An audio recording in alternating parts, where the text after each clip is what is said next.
जांच पड़ताल कर रहा है। क्या तवक्कुआत है इस वक्त नून लीग की मौजूदा इंतखाबी माहौल और इस इंतखाबी मैदान को देखते हुए? हम तो बहुत ज्यादा पुरुमीद हैं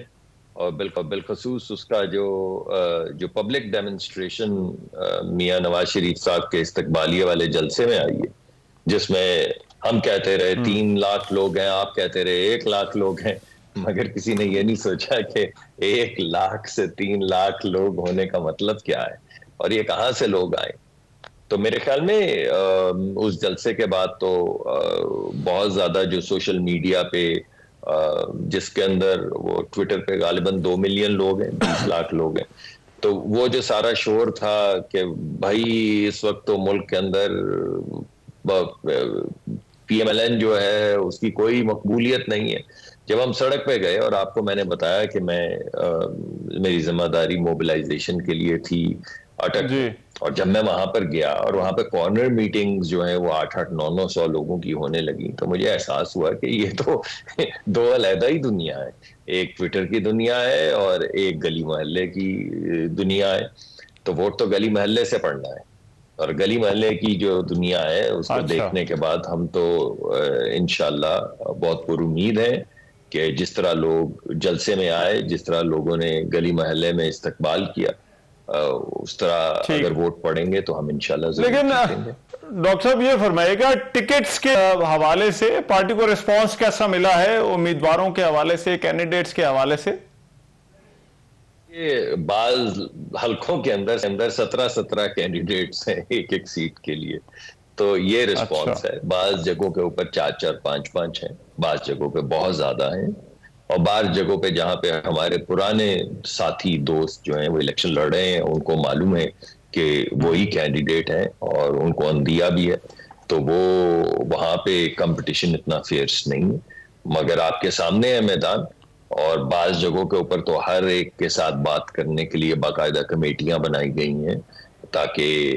जो लोग हों उनको ये समझाया जा सके कि जो फैसले किए जा रहे हैं वो मेरिट पे किए जा रहे हैं। और बाहर से लोग भेजे जा रहे हैं हर जिले में, हर डिस्ट्रिक्ट में, कि वो जाके तमाम लोगों से मिलें, उनको इंटरव्यू भी करें, अवाम की राय भी लें, अवाम से जाके बात करें, यूनियन काउंसिल के जो चेयरमैन हैं उनसे बात करें। तो उस तमाम गुफ्तगू के बाद जो खाका सामने आ रहा है अगर किसी जगह पे, और तकरीबन हर जगह के ऊपर 4, 5, 8, 10 कैंडिडेट, तो वहां पे फिर बेहतरीन तरीका यही है कि फीडबैक उन्हें दिया जाए ताकि वो भी कम से कम इस बात पे, हर एक की ख्वाहिश तो होती है मगर कम से कम उनको ये यकीन जरूर होना चाहिए कि जो सबसे ज्यादा पॉपुलर था उसको। राइट डॉक्टर साहब, अभी तो आप कह रहे हैं कि एक तरफ 17-17 कैंडिडेट हैं हर हल्के के अंदर, लेकिन दूसरी तरफ आप सीट एडजस्टमेंट कर रहे हैं इस्तेहकाम पाकिस्तान पार्टी के साथ, JUI फे के साथ, MKM के साथ और PMLQ के साथ। तो इसका क्या मतलब है कि आपका जो अपना वर्कर है वो नजरअंदाज होगा इन हल्कों के अंदर? नहीं, देखिए हमारे यहाँ प्रॉब्लम ये है कि हमारी सियासत ओवरऑल जो है वो 70-75 साल में लूली लंगड़ी हो गई, जिसका आज जो नवाज शरीफ साहब ने तस्करा भी किया, जिक्र भी किया, और उन्होंने कहा ये कि भाई इस पे बात करनी चाहिए और इलेक्शन के बाद इस पे बात की जाएगी कि ये सियासत इस रुख कैसे बैठी, यहां तक कैसे पहुंची सियासत। तो मैं ये समझता हूं कि सियासत की कमर तोड़ने से बार बार, और मैं आपको एग्जांपल्स अपनी पार्टी की दे सकता हूं, मैं पीपल्स पार्टी की भी दे सकता हूं, उनके कुछ पार्लियामेंटेरियंस बना दिए गए, हमारे एक और जमात अंदर से निकाल के बना दी गई, वो जो MQM भी कोई हकीकी कोई गैर हकीकी बना दी गई। तो इस तरह की जो अटेम्प्ट्स मुसलसल होती रही, उससे हुआ ये कि हमारा आपको पता है कि हम कोशिश कर रहे थे कि बलूचिस्तान के अंदर एक मौसर पार्टी बनाई जाए। वो जोड़ तोड़ के हमने एक पार्टी कड़ी की तो पता चला वो एक रात में उलट गई।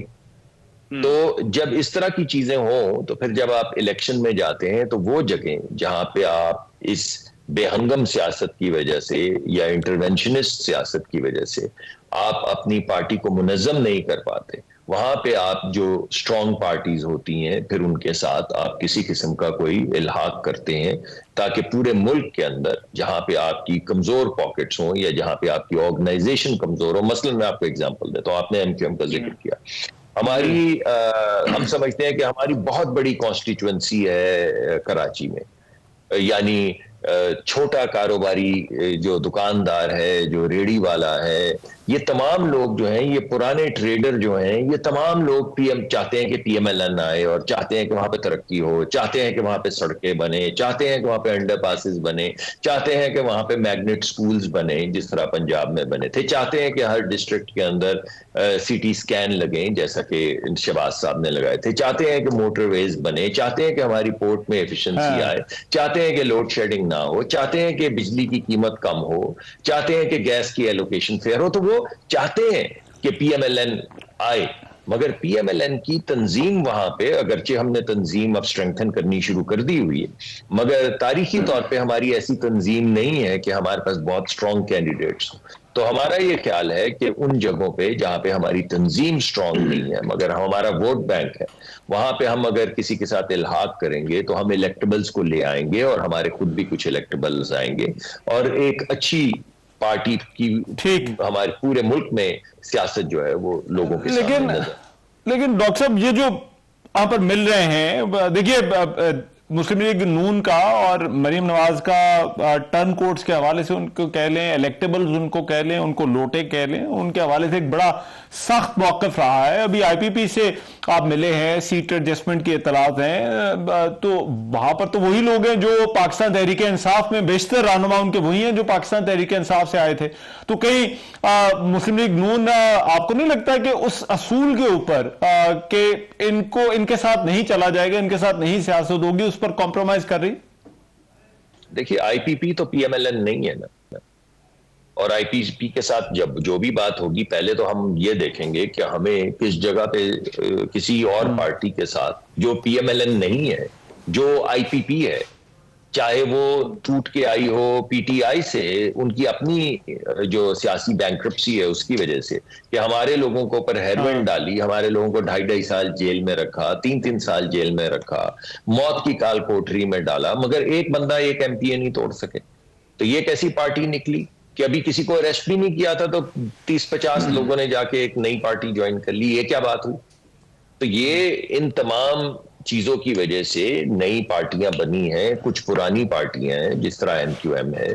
तो हम उन पार्टी से जब इल्हाक करते हैं तो वो पार्टी पीएमएलएन तो नहीं बन गई। तो वो तो हम जिस जगह के ऊपर हमारे पास कैंडिडेट मजबूत नहीं है, सिर्फ उसी जगह पे उनसे बात करेंगे जहां पे हमारे अच्छे कैंडिडेट हैं, हमारे लॉयल कैंडिडेट्स हैं, वेल परफॉर्मिंग कैंडिडेट्स हैं, वहां तो हमारे कैंडिडेट्स होंगे। ये आप जिसको सीट एडजस्टमेंट कह रहे हैं, बहुत सारे लोग इसे एक इंतखाबी इत्तेहाद या अलायंस के तौर पे देखते हैं। अगरचे इमरान साहब ने कहा अलायंस नहीं है, सीट एडजस्टमेंट है। इसका ये फॉर्मूला क्या है सीट एडजस्टमेंट का मुस्लिम लीग नून के सामने इन जमातों के साथ? मैंने आपको जो ब्रॉड फार्मूला है वो बता दिया कि जहां पे हमारे लॉयल कैंडिडेट्स मौजूद हैं, स्ट्रॉन्ग कैंडिडेट्स मौजूद हैं, सियासत हमारी जो है वो और तंजीम जो है वो स्ट्रॉन्ग है, वहां पे हमारे कैंडिडेट होंगे। अगर किसी जगह पे हमें नजर आए किसी कॉन्स्टिट्यूएंसी में कि हमारे कैंडिडेट्स नहीं हैं या हमारे कैंडिडेट्स कमजोर हैं या हमारी तंजीम जो है उसको थोड़ी सी स्ट्रेंथन करने की जरूरत है, वहां पे दीगर पार्टीज के साथ बैठ के बात कर लेंगे। मुझे नहीं पता कि वो किस हद तक सीट एडजस्टमेंट होगी, मगर वो देखते हैं। लेकिन हम समझते हैं कि हमारे अपने भी कैंडिडेट्स बहुत स्ट्रांग हैं और जहां जहां स्ट्रांग है उनका पहला हक है, उन्हें पहला मौका दिया जाए, मिलना चाहिए।